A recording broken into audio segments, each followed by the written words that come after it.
Okay, अभी ना हम लोग एक्सरसाइज 8.2 करते हैं ट्रिको का। Exercise 8.3 already done. तो इसमें आपको मान लो टेबल बाहर करना पड़ेगा ट्रिको का।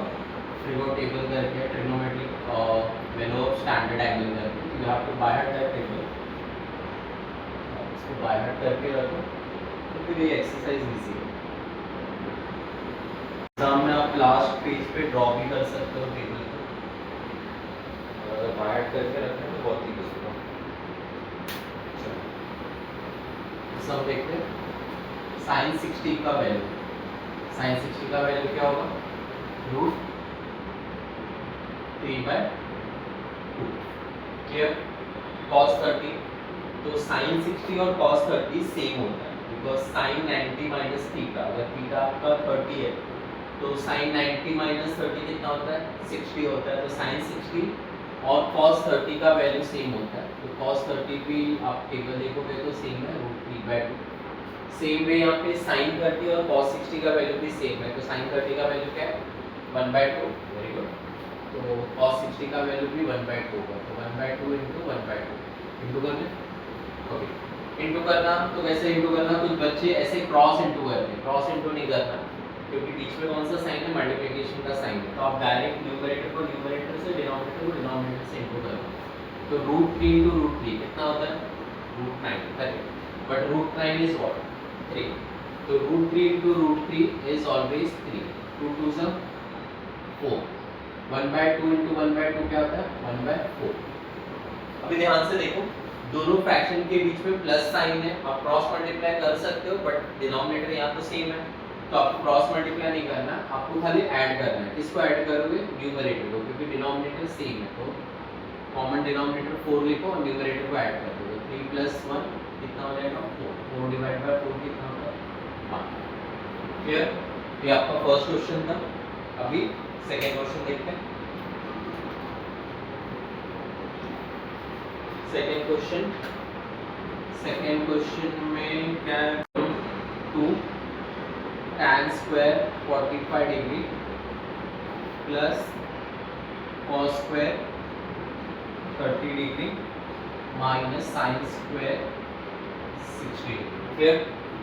ओके, अभी यहाँ पे देखो, कुछ बच्चे लोग ना ये tan स्क्वायर, स्क्वायर का मीनिंग ना एंगल का स्क्वायर कर देते हैं, तो आपको एंगल का स्क्वायर नहीं करना, आपको क्या करना है? जो tan 45 का वैल्यू आएगा ना उसका स्क्वायर करना है। तो इसका मीनिंग आप ऐसे कंसीडर कर सकते हो, ये 2 tan स्क्वायर 45 का मतलब क्या है? 2 इंटू tan 45 का जो भी वैल्यू आएगा उसका आप क्या कर दो? स्क्वायर कर दो। सेम वे cos स्क्वायर 30 का वैल्यू क्या हो जाएगा? cos 30 का, cos 30 डिग्री का जो भी वैल्यू आएगा उसका स्क्वायर करो, और sin 60 का, sin 60 डिग्री का उसका स्क्वायर कर देना। क्लियर? चलो ठीक है, वैल्यू मुझे टेबल से देख के बताओ या तो आपको बाय हार्ट है तो बताओ। तो tan 45 का वैल्यू होता है 1, तो 1 का स्क्वायर। cos 30 का वैल्यू क्या होता है?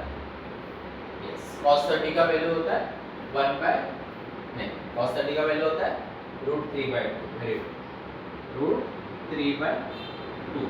sin 30 का वैल्यू 1/2 एंड sin 60 का वैल्यू भी कितना होता है? Correct, root 3/2। 1/2 नहीं लिखना गलती से। चलो ठीक है, 1 का स्क्वायर 1 और 2 इंटू 1 कितना होता है? 2। रूट 3/2 का स्क्वायर, तो अभी थोड़ी देर पहले हमने किया था, रूट 3 का स्क्वायर 9 होता है, बट रूट 9 का वैल्यू 3 होता है। 3 और 2 का स्क्वायर 4 माइनस सेम, ये भी 3/4। तो देखो ये पॉजिटिव 3/4 है, नेगेटिव 3/4 है, दोनों कैंसिल हो जाएंगे और आपके answer is equal to 2। Clear? अभी नेक्स्ट थर्ड क्वेश्चन देखते हैं हम लोग।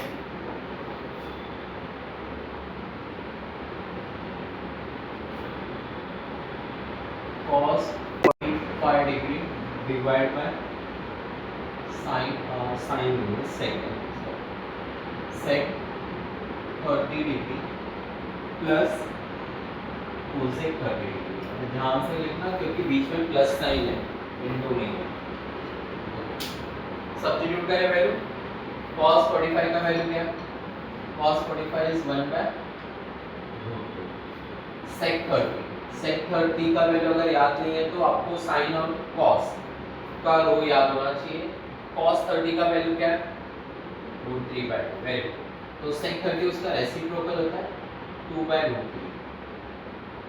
साइन 30 का वैल्यू क्या है? 1/2। तो कोसेक 30 उसका रेसिप्रोकल होगा 1/2 का रेसिप्रोकल होता है 2/1।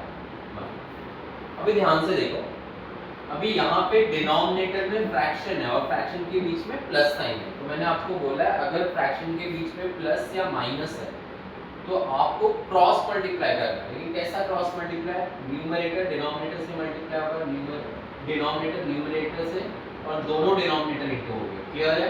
बिकॉज़ ये एलसीएम का क्रॉस मल्टीप्लाई है, इक्वल टू 1।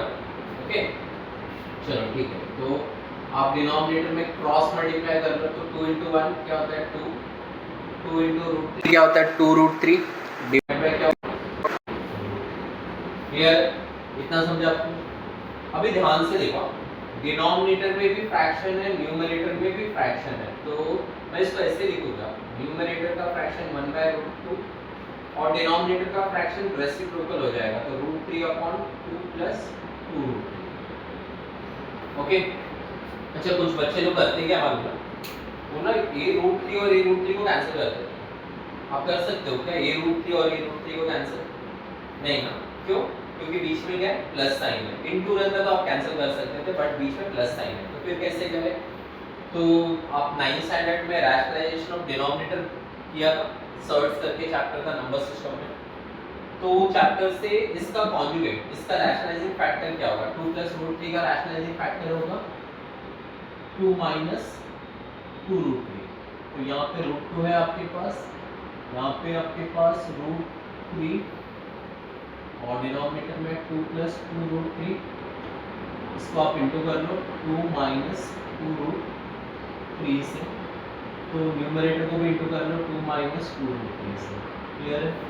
ओके, डिनोमिनेटर में इंटू किया और डिनोमिनेटर में देखो किसी का फॉर्मूला है a + b × a - b। क्या फॉर्मूला है a + b × a - b? That is a² - b²। तो अप्लाई कर दें। अच्छा, √2 को मत ले लेना अंदर, पहले इस ब्रैकेट को सॉल्व करो, पहले दो ब्रैकेट को ओपन करो, इनको सॉल्व करो और फिर बाद में √2 को दो। ओके, तो √2 वैसे ही रहने दो आप, √2। क्लियर?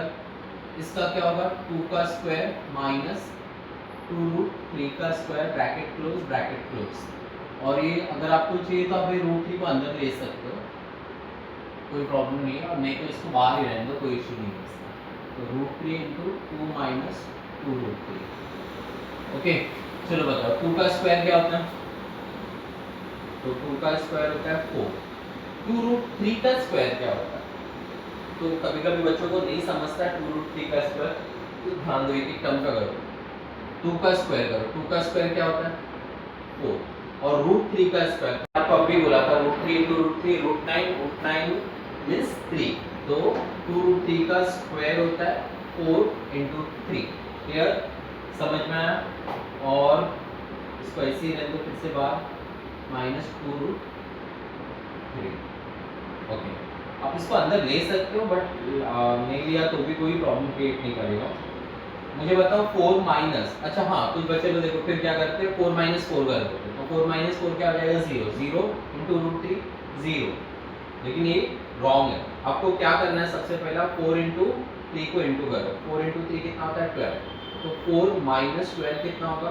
4 - 12 is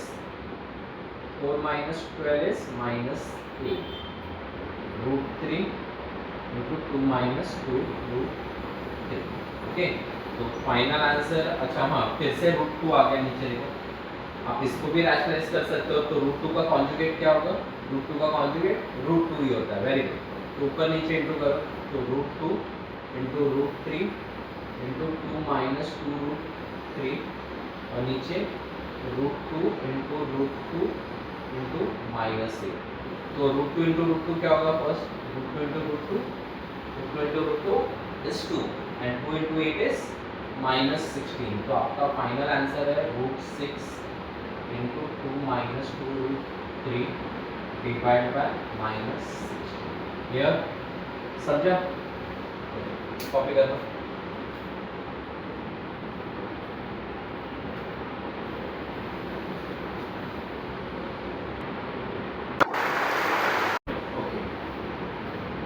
क्वेश्चन देखते हैं क्या sin 30 plus tan 45 minus cosec 60 degree divided by sec 30 plus cos 60 plus cot 45 correct.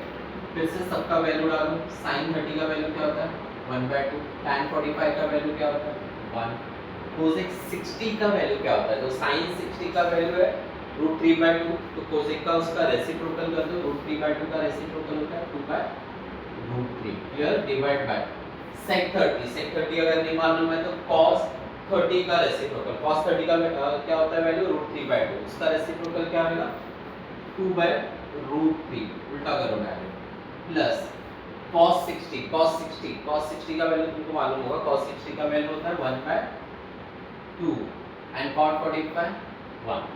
फिर से ध्यान से देखो न्यूमरेटर एंड डिनोमिनेटर को, न्यूमरेटर में 1/2 प्लस 1 और सॉरी डिनोमिनेटर में 1/2 प्लस 1 एंड न्यूमरेटर में 1 प्लस सेम है, और दूसरा है 2 माइनस 2/√3 और यहाँ पे 2 प्लस 2/√3 नॉट 2 प्लस 2/√3 क्लियर है।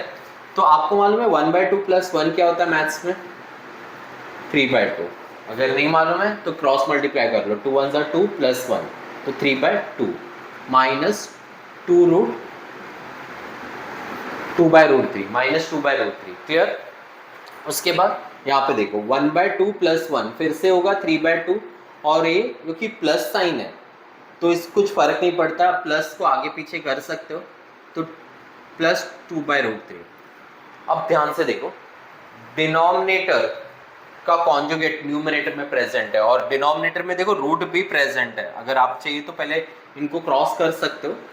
अब अच्छा हाँ ऐसे ऐसे मत कर देना कैंसिल, a2 को 2 से √3 को √3 से, या ये पूरा मत कर देना, आपको 0 मिलेगा डायरेक्ट।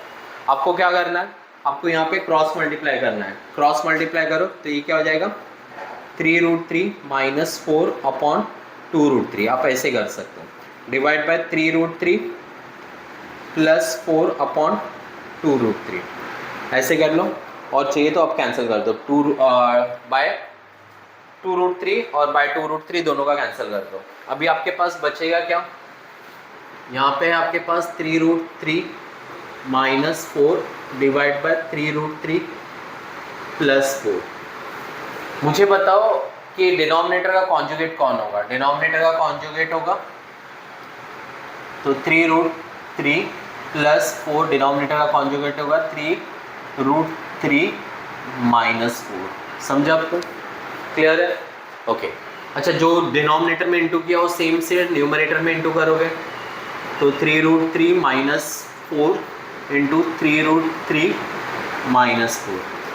अच्छा डिनोमिनेटर में a plus b a minus b, तो एक सिंपल फॉर्मूला है, किसका फॉर्मूला है ए स्क्वायर माइनस बी का स्क्वायर, और न्यूमरेटर में देखो a माइनस बी, तो वो किसका फॉर्मूला हो जाएगा 3√3 माइनस 4 का स्क्वायर। ओके आपको चाहिए तो डिनोमिनेटर का न्यूमरेटर का ब्रैकेट ओपन करो, नहीं ओपन करोगे तो भी राइट है, बट टीचर्स आपको ओपन करने के लिए बोलेंगे, तो इसको ओपन कर लो एंड फॉर्मूला यूज करो, क्या फॉर्मूला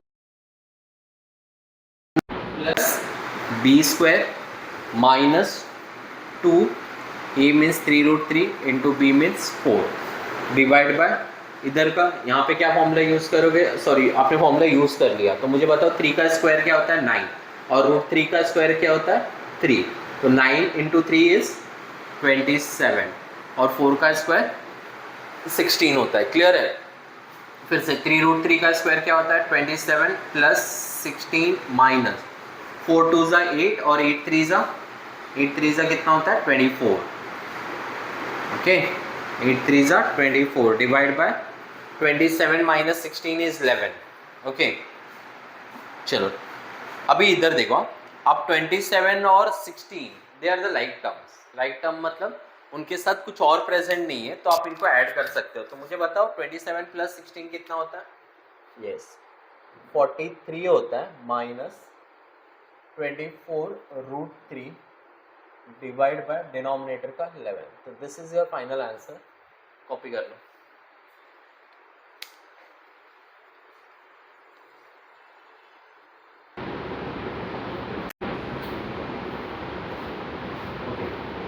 चलो नेक्स्ट क्वेश्चन देखते हैं क्या 5 cos square 60 degree plus 4 sec square 30 degree minus 10 45 degree tan square 45 degree so मैंने square square 45 degree divide by sin square 30 degree plus cos square 30 degree.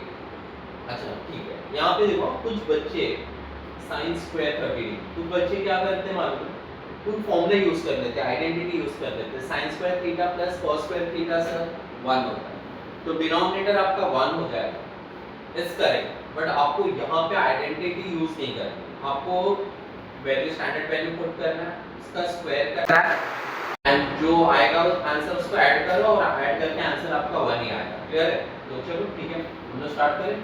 तो यहाँ पे हो जाएगा 5 cos स्क्वायर 60 डिग्री, तो फिर से आप 60 डिग्री का स्क्वायर नहीं करना, cos 60 का जो भी वैल्यू आएगा उसका स्क्वायर करना है। तो बताओ मुझे cos 60 का वैल्यू क्या है 1/2, तो 1/2 का स्क्वायर कर दो प्लस 4 sec 30, फिर से आपको नहीं मालूम sec 30 इसका उल्टा होता है cos 30 का, cos 30 का वैल्यू क्या होता है √3/2, तो उसका उल्टा क्या हो जाएगा यस 2/√3 का स्क्वायर कर दो माइनस tan 45 तो मेरे ख्याल से मालूम होगा 1 का square. Clear? Divide by sin 30 होता है 1/2 का स्क्वायर और cos 30 होता है √3/2 का स्क्वायर। क्लियर? चलो 1/2 का स्क्वायर, 1/2 का स्क्वायर क्या होता है 1/2 का स्क्वायर होता है 1/4 plus 4 into 2/√3 4/3 minus 1 divide by 1/2 का स्क्वायर 1/4 और √3/2 का स्क्वायर 3/4। क्लियर है? अभी मोस्ट कम फ्रैक्शंस में देखो तो कुछ कट होते हैं तो कट करो, नहीं होते तो जबरदस्ती कट करने का जरूरत नहीं, देखो कुछ सिंपलीफाई हो सकते हैं। 5 इंटू 1/4, तो 5 इंटू 1/4 होता है आपका 5/4, 4 इंटू 4/3 होता है आपका 16/3 माइनस 1 डिवाइड बाय डिनोमिनेटर का देखो बेस सेम है, दोनों फ्रैक्शन के बेस सेम है तो आप ऐड कर लो, तो 1/3 डिवाइड बाय ओके। तो डिनोमिनेटर में तो सिंपल आपका 4/4 नेक्स्ट स्टेप में 1 हो जाएगा, बट न्यूमरेटर में अभी सॉल्व करना, क्या सॉल्व करना है 5/4 है 16/3 है और इसका डिनोमिनेटर 1 है, तो what is the LCM of 4 3 and 1 12। तो आप एक काम करो, इसको 12 करने के लिए 12 कर दो डिनोमिनेटर को और इसको 4 को 12 करने के लिए किससे इंटू करोगे 3 से, तो 5 इंटू 3 3 को 12 करने के लिए 4 से, तो 16 इंटू 4 और 1 को 12 करने के लिए 12 से, तो 1 इंटू 12। क्लियर है? डिनोमिनेटर का कैंसिल कर दो 4 को, इसका झंझट ही खत्म हो गया। क्लियर है? उसका डिनोमिनेटर खत्म होके 1 हो गया। क्लियर? तो टेंशन नहीं है फिर। डिवाइड बाय अभी ओके 1 चला गया तो अभी बचा कौन ये डिनोमिनेटर, और तुम लोगों ने से 1 काम किया तो 12 इंटू 1 हो गया, 12 इंटू 1 12 हो गया। क्लियर? ओके, यहाँ पे क्या बचेगा 5 3 जा 15 16 4 जा 64 माइनस 12, तो 15 प्लस 64 कितना होता है मैथ्स में 79, 79 माइनस 12 करो तो 67/12। तो अभी हम लोगों ने फर्स्ट पूरा क्वेश्चन डन कर दिया, अभी मेरे ख्याल से एमसीक्यू बाकी है आपका और फिर 3 एंड 4 क्वेश्चन। करेक्ट? कॉपी कर लीजिए।